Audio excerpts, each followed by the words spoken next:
Hello, everybody, and welcome to another edition of the Ranger Roundup and Cerebral Smack Talk live on YouTube.com. It is good old MF Michael Fletcher alongside Anthony the Hitman Florio and the Phenom Michael Bullock.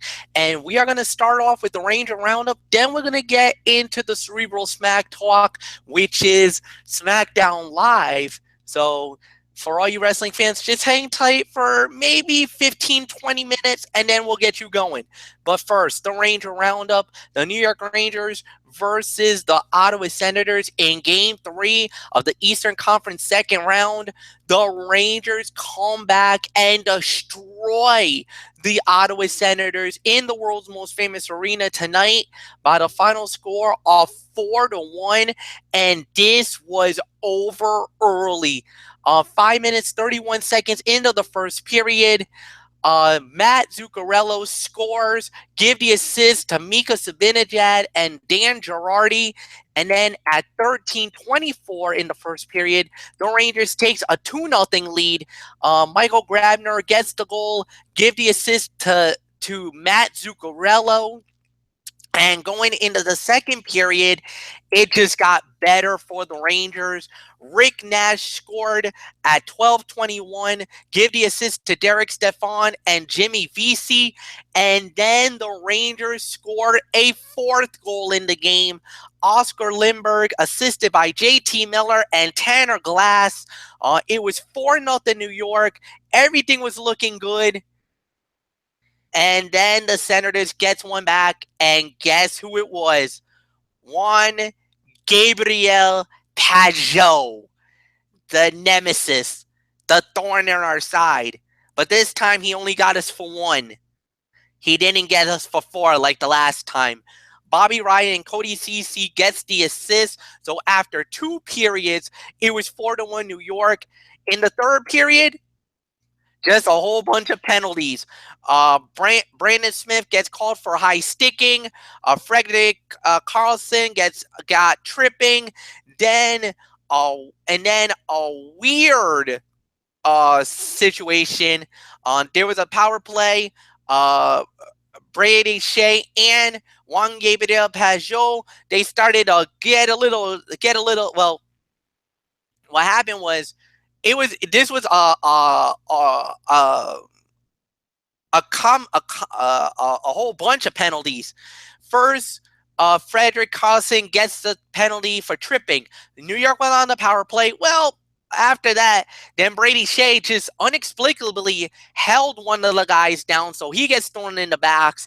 Then during that, Juan Gabriel Pajot and JT Miller started throwing, getting a couple of fisticuffs in on each other. So the referees are like, "Hey, wait a minute, no, you two go to the box. Pajot, you're going in for slashing. Miller, you're going in for roughing.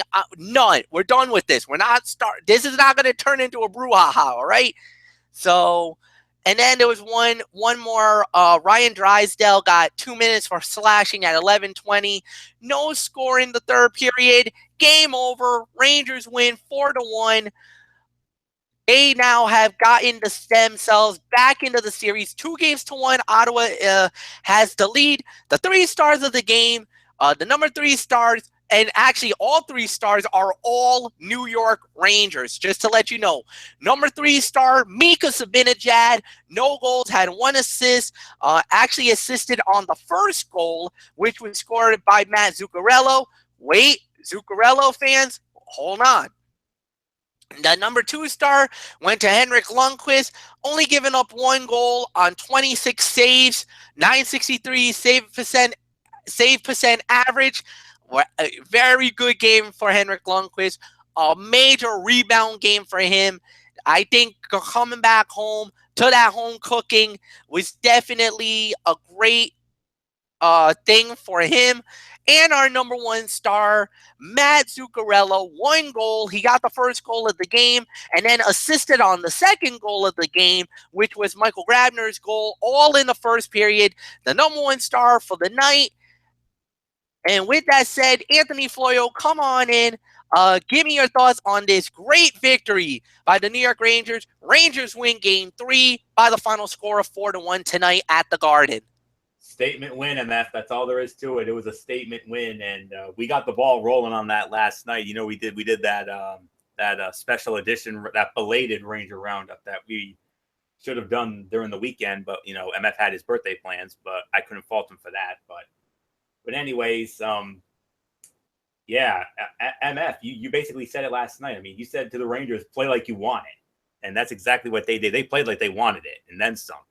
They showed that sense of urgency. They showed that fire. They showed that intensity, the bark and the bite and the whole 9 yards. And they went balls to the wall. And that was exactly what we needed tonight. And, well, as is customary with a Ranger win here on the Ranger Roundup, unfortunately, I can't get that puck thing because it's a video, and I don't want to risk getting MF in trouble with that. But what I can do this. I can show you the next piece of the puzzle. The fifth piece of the puzzle has been put in place. There you go. And even though Zuccarello was voted the #1 star of the game, he did not get the prestigious Broadway hat. Mika Zibanejad gets the Broadway hat tonight for your New York Rangers tonight. So, hey, wait a minute. That's a different hat. What the heck happened? That looks like one of those hats that you get from like a zookeeper's hat. What the hell is that? I don't know what that is, MF, but I do know I got that off the Ranger Twitter feed. According to that, that's the Broadway hat. So maybe it was a special. It's a new look. Yeah, a new hat. Lost it. Nah, they could not have lost it. I think the other one just got worn out because remember, I mean, it's been a number of years, so maybe that's the you could call it, you know, like they said, there was a Francesca 1, now we have a Francesca 2 for the New Day. This could be the Broadway hat 2.0. Absolutely. And Mika Zibanejad was the recipient of it tonight, and rightfully so. And I'll get to that in a minute. But the other numbers that MF, I'm glad MF lets me do my professor mode here. Shots on goal, 30-27 in favor of the New York Rangers. It was 13-5 after the first period for the New York Rangers. The New York Rangers were definitely the aggressors in that first period, hands down. Face-off percentage, 51-49 in favor of the Rangers. Both teams were 0 on the power play. Ottawa had the hits advantage, 34-31. Rangers had the block advantage, 19-11. Unfortunately, the Rangers were the victims of giveaways, 15 giveaways to only 9 for Ottawa. But that's it. And Rangers win, so they get the love first. And all 3 players that were mentioned in the 3 stars of the game, no arguments here from me. Henrik Lundqvist, 26 saves on 27 shots. The Rangers made it look easy for him. They gave him an easy night tonight, so he didn't have to do much. He didn't have to be the superhuman Henrik Lundqvist that we've seen in this postseason so far. Zuccarello, absolutely, goal and an assist. He also had a couple of hits and a block shot, had 2 takeaways as well. So give Zooks credit for that. Let me see. Somebody who I think got left out, Oscar Lindberg. Lindberg had a goal. He had 3 hits. He had 2 block shots. Tanner Glass had an assist, 3 hits. Yeah, I thought he played a very good game. VC had assists, a couple of hits, 2 takeaways. Grabner with a goal, had 2 takeaways. That goal by Grabner was sweet. I mean, Craig Anderson basically had a Dinkelberg moment and screwed up the puck there, and he ended up being out of the net just long enough for Grabner to take advantage, like the rated R superstar Edge, ultimate opportunist. Ricky Nash with a goal, 2 takeaways of his own, had a hit as well, and Fost I thought had a solid game with a couple of blocks and a hit. Stepan a couple of blocks, had a couple of takeaways, had an assist as well, and Zibanejad, I mean, an assist. He had 3 hits, had a block and a takeaway. Jasper Fost, 100% faceoffs. So that's really good. Stepan, 70% of faceoffs. Kevin Hayes, 50% of faceoffs. A hit on the night for him. Lindberg, 38% on faceoffs in addition to his big night. And Zibanejad, 44% on faceoffs. And Danny Girardi, 4 hits and a block and a takeaway. Had an assist. Mark Stahl, 4 hits and a block. Brandon Smith, 3 hits, 3 blocks and a takeaway. And that's basically it. I mean, all the other guys had so-so games, but other than that, this was a total team effort for the New York Rangers tonight. A much-needed game for the New York Rangers. And, hey, break us up at home. We've now won 3 in a row three straight Stanley Cup playoff games at home after we had lost the previous 6. So that home cooking is definitely finally getting going here. Ottawa Senators definitely were out of it on this night. Although some guys did play well, I do have to show some love for some Senators. Not a good night for Craig Anderson, I'm afraid, giving up the 4 goals. Cody Ceci, I thought, was the best player of the night for the Senators. 5 blocks, 3 hits, 2 takeaways, and an assist. Great night for Cody Ceci. Yes, Pajot, the Ranger killer, with a goal. Had a goal, had a hit, had a 70% on the faceoffs. Wingles, 100% on faceoffs, had 4 hits on the night. Kyle Turris, 31% on faceoffs, a hit and a block.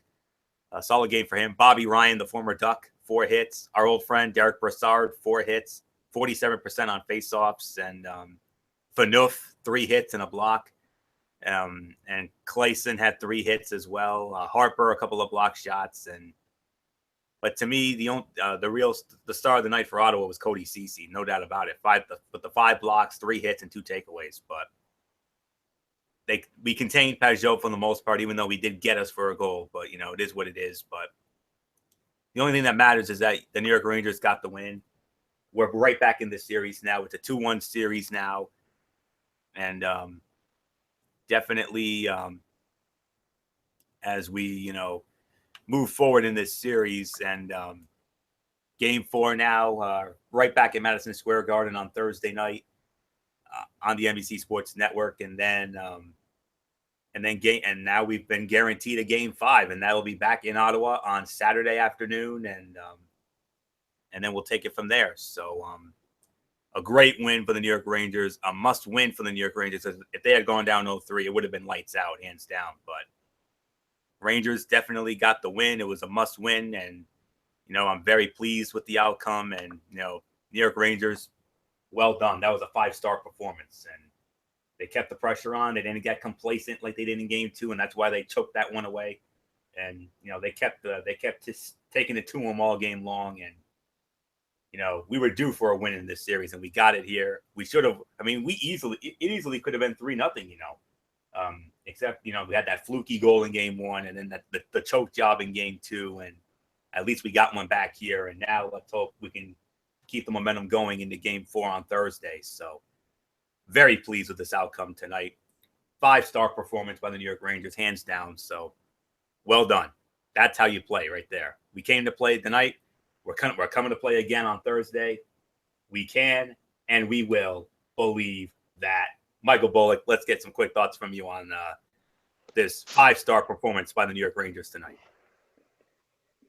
Yeah, this was definitely a 5-star performance by the New York Rangers. I mean, they knew they really needed this game, and boy, they really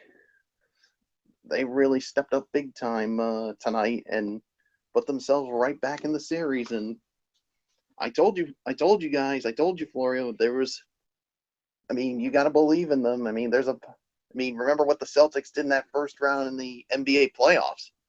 They were down 2-0. They came back, won 4 in a row. So this is like the beginning of it, and they need to do it just one at a time. So, yeah, Henrik Lundqvist didn't have to do a lot of work here tonight, but yeah, so definitely it was a team effort here, and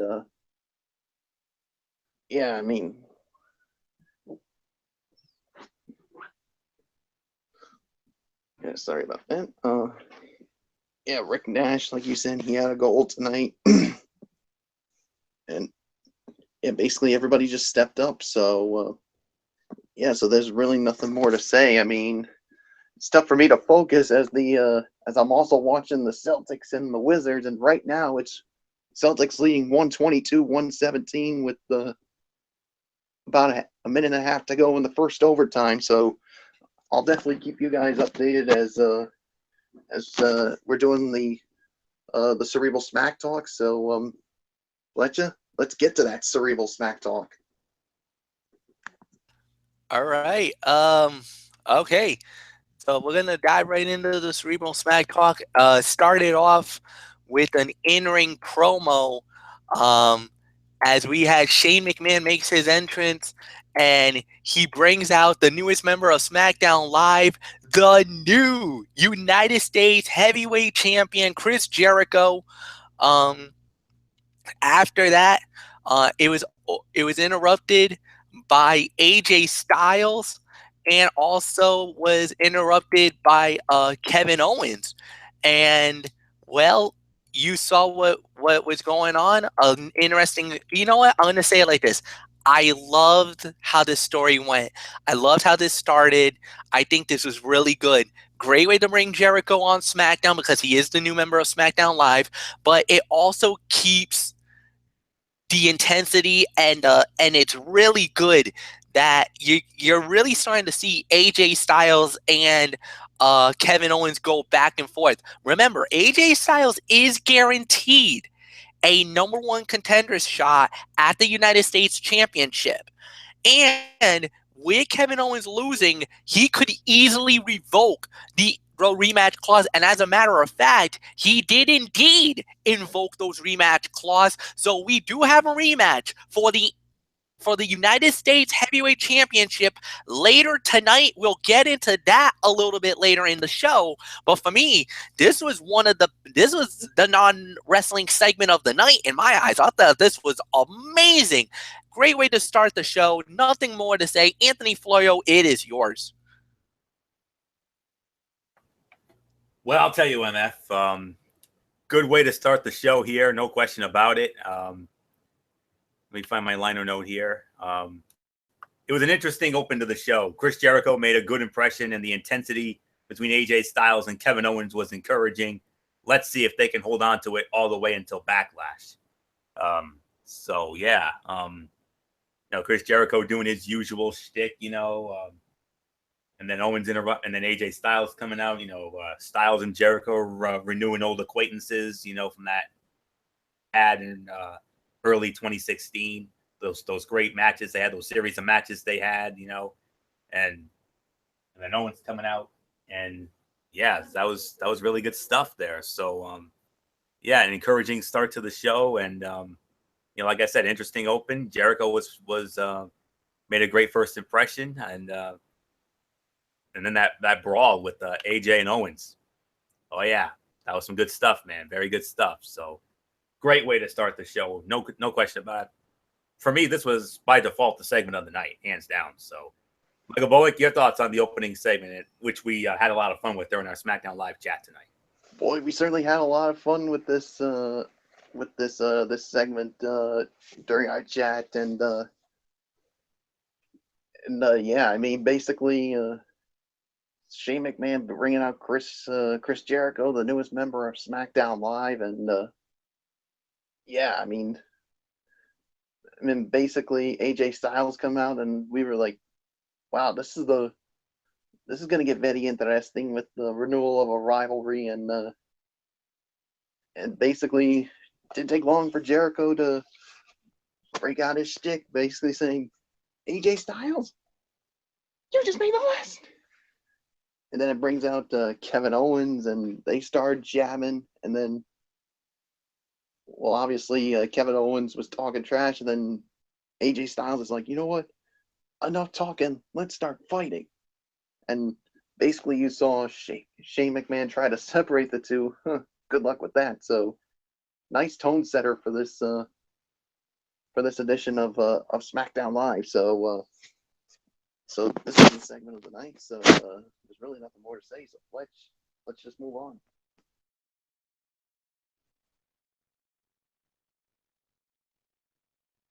All right, and the next thing that actually went on is we had the first fight of the night, which was Sami Zayn, the underdog from the underground, goes one-on-one with the number one contender for the WWE Championship, Jinder Mahal.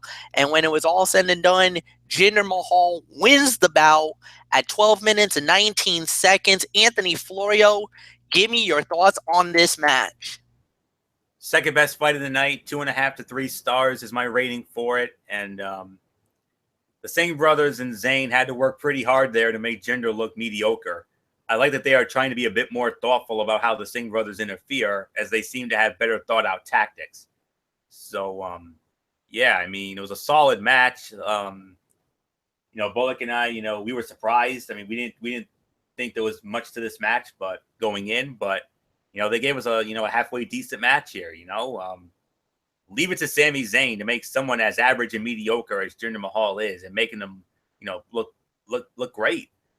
And before the show started, Jinder Mahal did a photo op with the WWE champion, with the stolen WWE championship of Randy Orton, and Shane McMahon caught him in the act, and Shane O'Mac says, "Hey, we earn titles here, so I'm going to give this title back to its rightful owner, which is Randy Orton." So I know MF's got to be breathing a huge sigh of relief on that. So we'll see how that goes, but no big surprise Jinder went over. I mean, they obviously want to make sure he has the momentum going into what will be, without question, the biggest match of his WWE career on the 21st of this month, in 3 weeks' time, in less than 3 weeks' time, when he challenges Randy Orton for the WWE Championship at Backlash in the IWC capital of the world, Chicago, Illinois. That's going to be an interesting bout. So yeah, 2.5 to 3 stars, second best fight of the night for me. So Michael Bullock, I believe that's the rating we agreed on, no? Yes, that is the rating that we agreed upon, 2.5 to 3 stars. I mean, I really enjoyed the match. Yeah, I mean, you had, of course, the interference from the Singh brothers.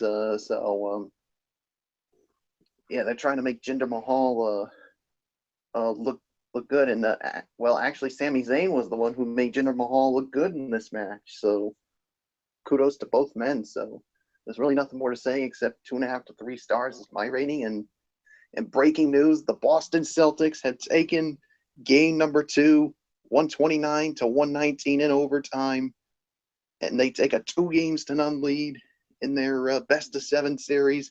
And you want to talk about monster performances? Isaiah Thomas had 53 points in the game. Man, what a freaking game this was. I mean, the final score may not recognize it, but man, I mean, the stars of the game obviously were Isaiah Thomas and John Wall for the Washington Wizards. So Celtics hold serve on their home court, and now the series shifts to Washington, D.C. for Thursday night. So Celtics win. So that's pretty much all I wanted to say on that. So Fletch, it's yours. All right. Well, okay. Normally, I would never do this, but unfortunately, guys, we have a couple of cutouts on SmackDown Live tonight. I know, disappointing, but I know you guys probably don't want to get into this, so I'm not going to force you onto this. Aiden English goes one-on-one with the perfect 10, Ty Dillinger. Ty Dillinger wins it in about 2 minutes and 1 second.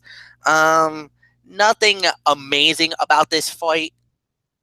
So, I mean, we're just going to let it be, and we're just going to move on to something more interesting, more legit. And it was supposed to be a women's tag team match. It was supposed to be Natalia and Carmella representing the new Mean Girls, like you guys claim that they are, and Naomi and Charlotte Flair was supposed to team up together. Well, unfortunately, Charlotte got jumped in the back before the fight even got started. So it ended up being a handicap match. However, Charlotte did make her way out later in the fight, but the result was, unfortunately, the Sweet Valley High Mean Girls, like you say, they get the victory. Carmella and Natalia wins the bout at 13 minutes, 38 seconds. Michael Bullock, I give it to you.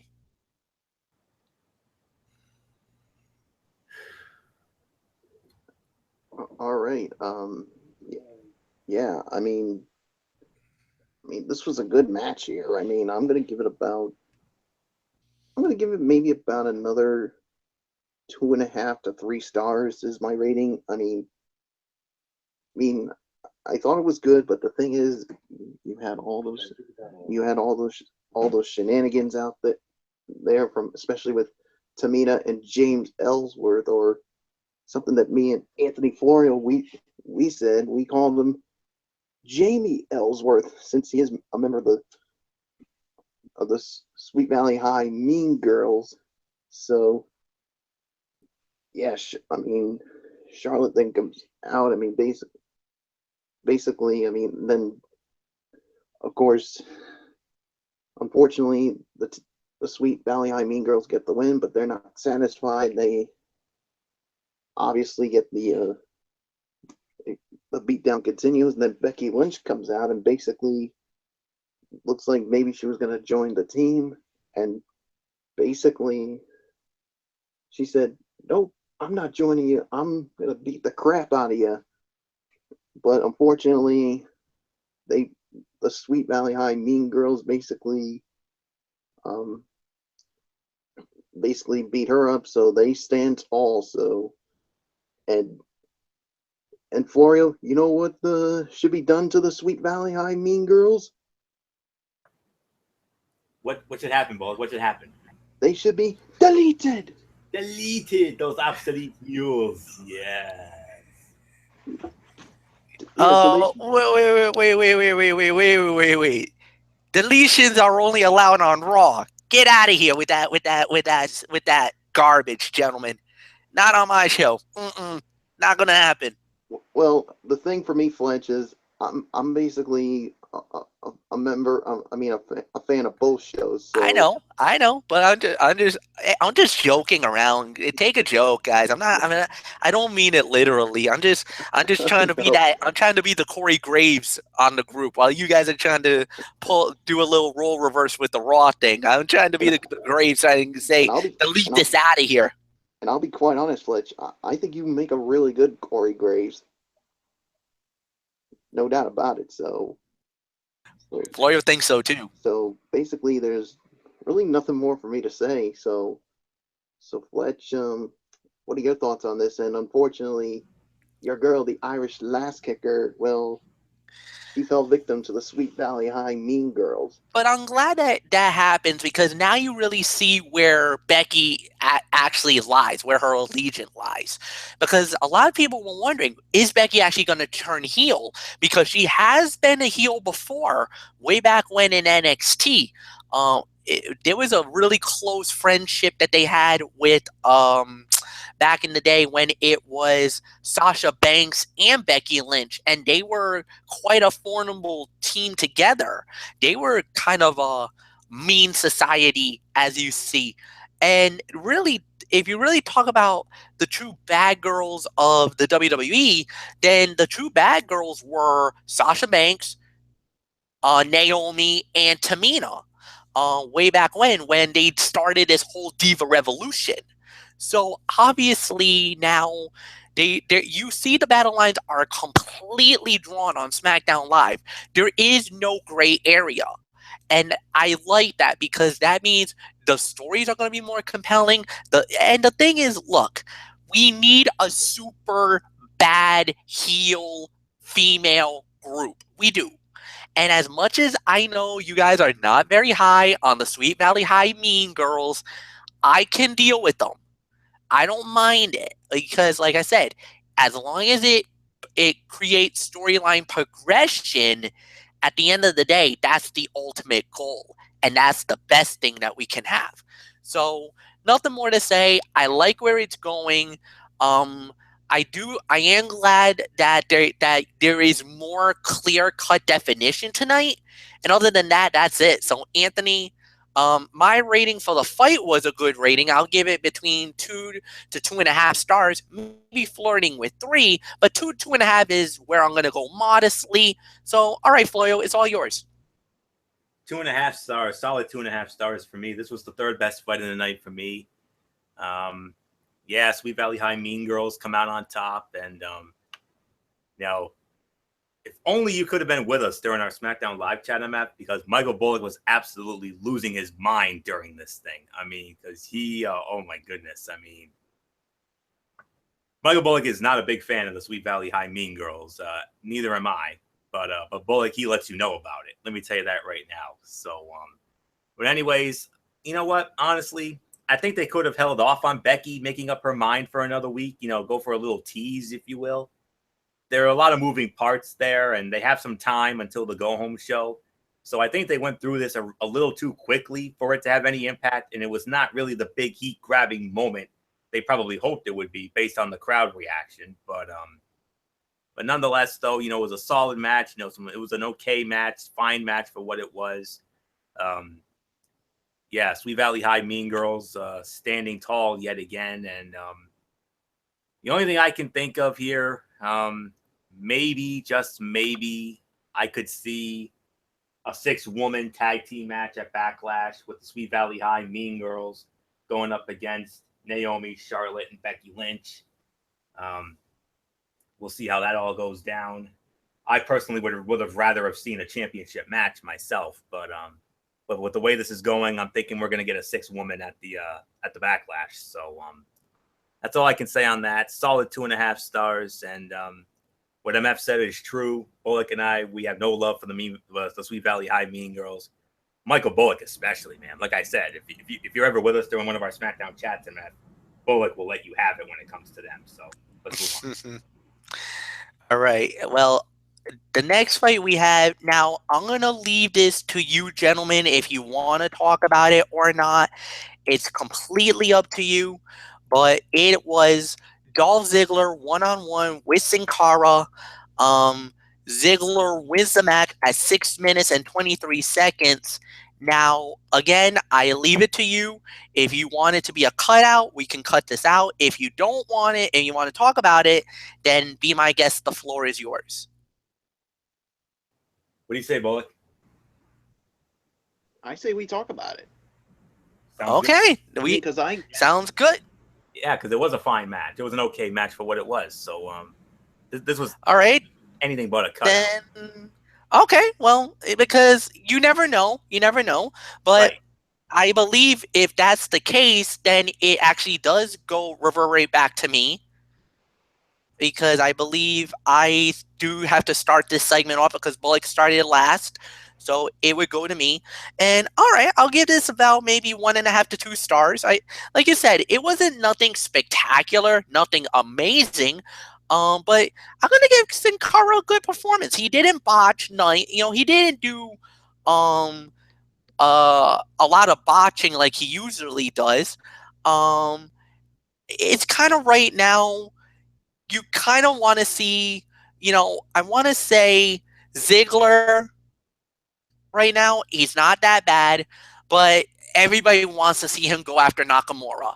That's the big thing. Shinsuke Nakamura, when that fight happens, when that match goes down, that's going to be a mega moment because that will be literally Nakamura's first moment inside the WWE ring, and that's what we cannot wait to see. So yes, I'm going to give you a lot of love and a lot of credit. This was an okay fight. Could have it been better? Absolutely. Worst fight of the night? Absolutely not. Worst fight of the night was Ty Dillinger versus Aiden English. But for what it was worth, this was an okay match, and this was a nice little build-up to our main event of the evening, which we'll get into in just a matter of moments. So, with that said, yeah, Anthony Floyo, it's all yours. In talking about that Dillinger and English match, MF, I mean, Aiden English's singing was better than the match itself. I mean, that guy can sing, man. He's got a voice like Pavarotti and Goulet. That's all I can say about that. So, all kidding aside, as far as this match was concerned, I agree with MF's rating, and it was 1.5 to 2 stars. Nice showing for Sin Cara. I don't think it will amount to much, but he generally performs well when given the opportunity. Ziggler is a train wreck of a character. So I look forward to his match with Nakamura at Backlash. And before I throw it to Michael Bullock, I've asked Bullock this many of times during our SmackDown live chat, but I want to ask you, MF. Can you imagine what that scene is going to be like? The IWC capital of the world, Chicago, Illinois, when Shinsuke Nakamura shows up? Just when the first bars of his theme song hits, that crowd is going to explode. And when they start doing, singing, well, just humming that beautiful piece of music that they do for Nakamura, I mean, it's gonna be a moment. I literally teared up when he came out in Orlando, and I lost my you-know-what. Yep. I'm telling you right now. And the funniest thing was, what a damn shame, because we could have had this grand moment at WrestleMania. Because there was a lot of rumors that came out after the fact, and a lot of stories came out. Taker was originally supposed to fight John Cena. We all knew that. But here was one thing that was actually put to the back burner that would have even made this WrestleMania maybe the greatest of all time. The Miz was supposed to be the Intercontinental Heavyweight Champion. He was going to continue his little thing with Daniel Bryan, and Daniel Bryan was like, well, WWE was not going to clear me to fight for WrestleMania. However, let me do this. Let me pick a fighter of my choosing, and at WrestleMania, you put the Intercontinental title on the line against a wrestler of my choice. Well, of Daniel Bryan's choice was going to be Shinsuke Nakamura. Think about this. Whoa. 75,000 singing Nakamura's theme as he's walking out doing the Michael Jackson, Freddie Mercury thing down that 80-yard ramp. And he was going to become the Intercontinental Heavyweight Champion on that night. Wow. I wish they would have done that.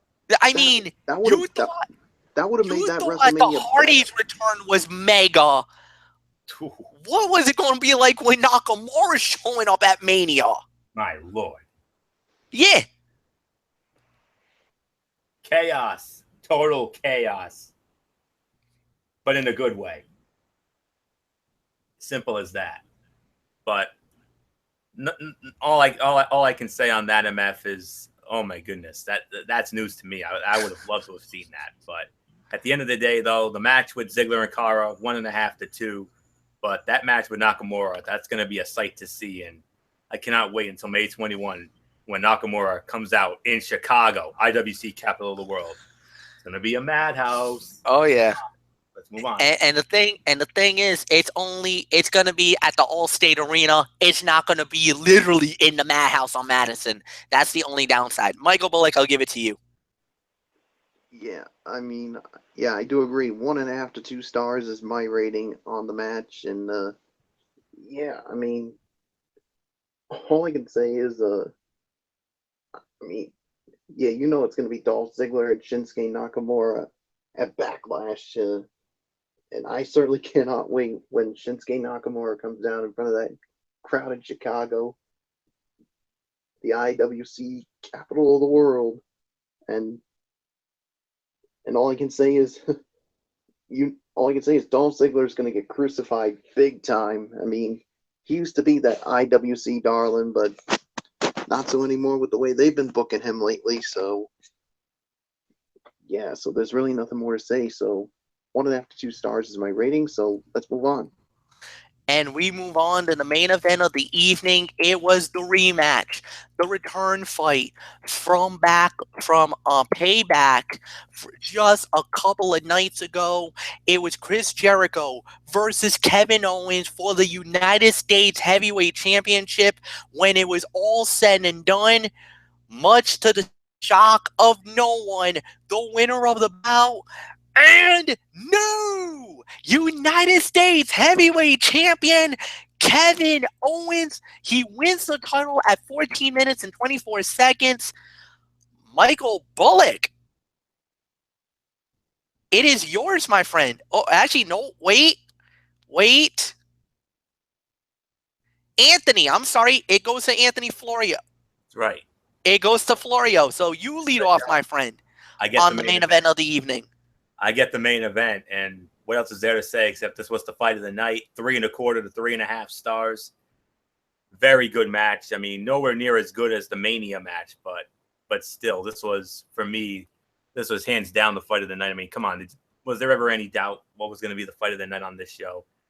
I mean, we all knew this was going to be the show stealer of the night, and boy, howdy, it was. And you know, they needed that big money championship match, and we got it here tonight. Actually, I'm gonna make it 3.5 stars. Why not? I'm gonna give that 3.5 stars. And let me see. Let me get my my liner note here.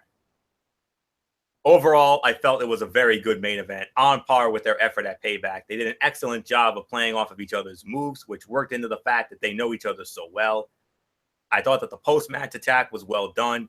It was a good way to write out Chris Jericho, because as we all know, Chris Jericho is going to be very soon going on tour with his band Fozzy, and that's exactly why they had Kevin Owens did what he did to Jericho there. So an effective beatdown and write-off for Jericho to close the show. It's been a poorly kept secret that he's leaving the tour with his band, but this was a convincing exit angle for him, and it got Owens over as a ruthless heel, willing to put people out in order to get them out of his way. There is 1 week of television left before they go home for Backlash, so we'll need to see some more matches announced next week to fill out the cards. So yeah. Let me see. And Kevin Owens and AJ Styles is shaping up to be an incredible main event for the first SmackDown-only show since WrestleMania. And don't be surprised if that ends up being the fight of the night. And I think it will be the fight of the night, honestly. So if you thought this was good, just wait till Owens and Styles go at it in Chicago. Oh, my goodness. That crowd is going to be mad for that fight. Come on. So that's it.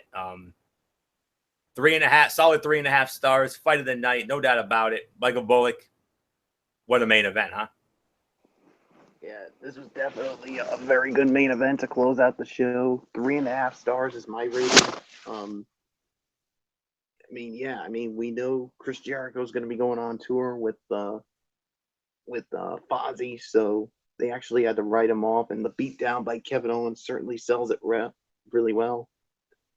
And now we know it's going to be AJ Styles and Kevin Owens for the U.S. title at Backlash, and yeah, that's going to be the fight of the night as far as I'm concerned. And you got two IWC darlings and AJ Styles and Kevin Owens, and to be quite honest, I think AJ Styles is going to get more of the positive reaction than Kevin Owens. So there's really nothing more to say. 3.5 stars. Let's get to you, Fletch.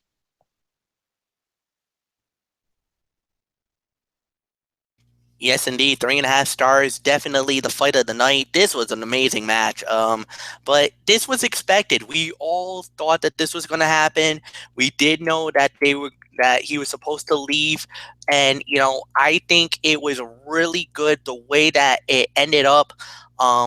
Look, I think SmackDown did a really good job. Really implementing, and there's not that much time, so they have to do things really quickly. They got to get their storyline all straightened up and ready to go, because Backlash is right around the corner, and already we have AJ Styles and Kevin Owens now for the United States title. We got Jinder Mahal versus Randy Orton for the WWE Championship. You got to expect the tag team titles to be put in play sometime down the line. You know what? I mean, we could also see a couple of other storylines, but yeah, I mean, we're going to have the 6 women tag possibly at Backlash now. So there's a lot of storyline progressions that is really affecting and really bringing stuff to the table that I really like, and I can't wait to see what they bring to the table. So this was a really good show, no doubt about it. Michael Bullock, why don't you lead off on our overall review? I thought this was a good show. I mean, we only had one bad match, and that was the uh, Ty Dillinger and Aiden English feud there. But I mean, you had some okay matches with Dolph Ziggler and Sin Cara, and I mean, all the other matches were really good. So I'm gonna give it about 7.5 to 8 out of 10 as far as my rating goes. So yeah, so great job by both shows this week. So what can they bring next week? We're gonna have to wait and find out. So 7.5 to 8 out of 10. Fletch, it's yours. I'm giving it a solid 8 out of 10. I thought this was a very good show. Like you said, Dillinger and Aiden English was the only dud fight of the night.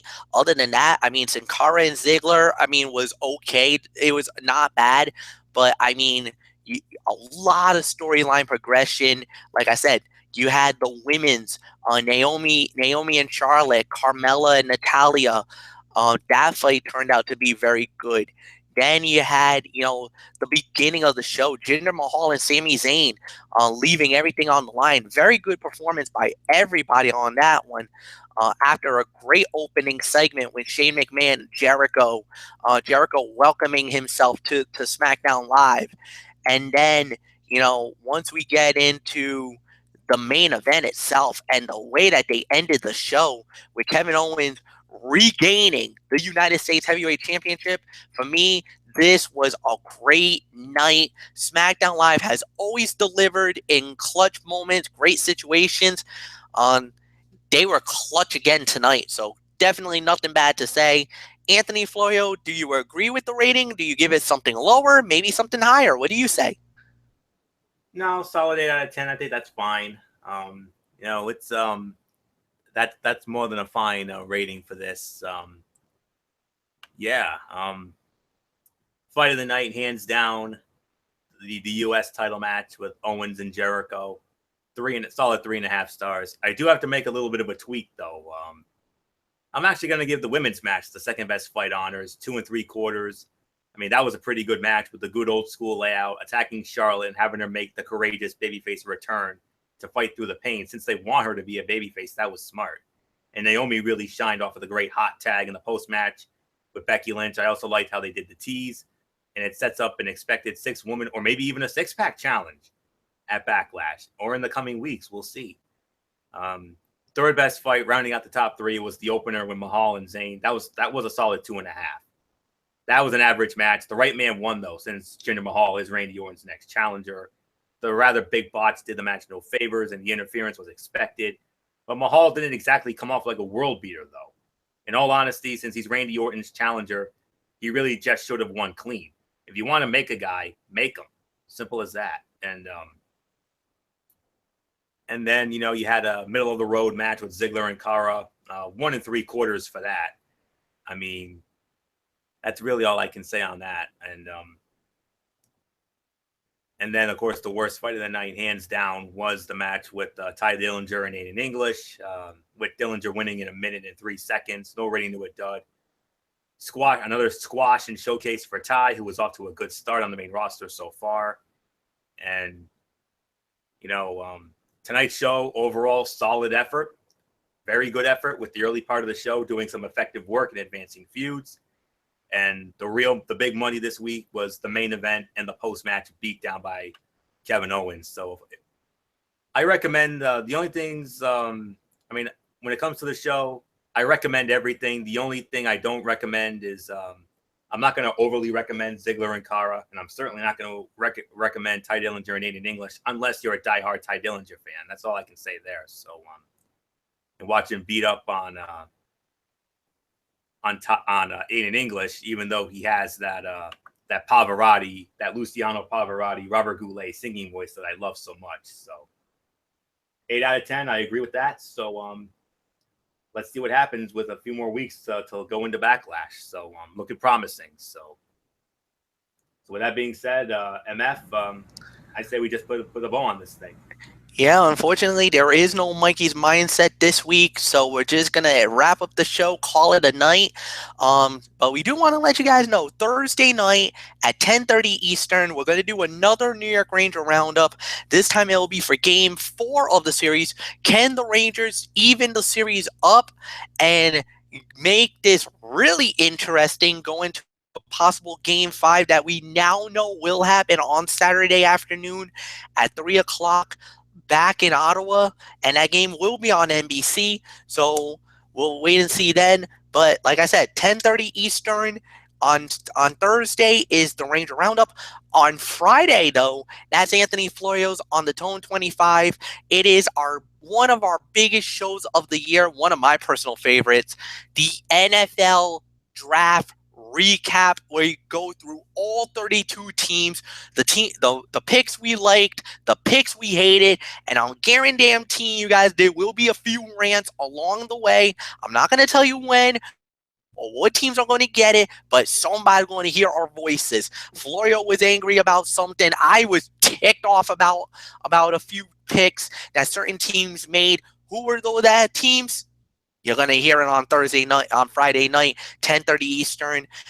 And then we'll get to do this again next week. So until then, for Anthony Florio, for Michael Bullock, I'm Michael Fletcher.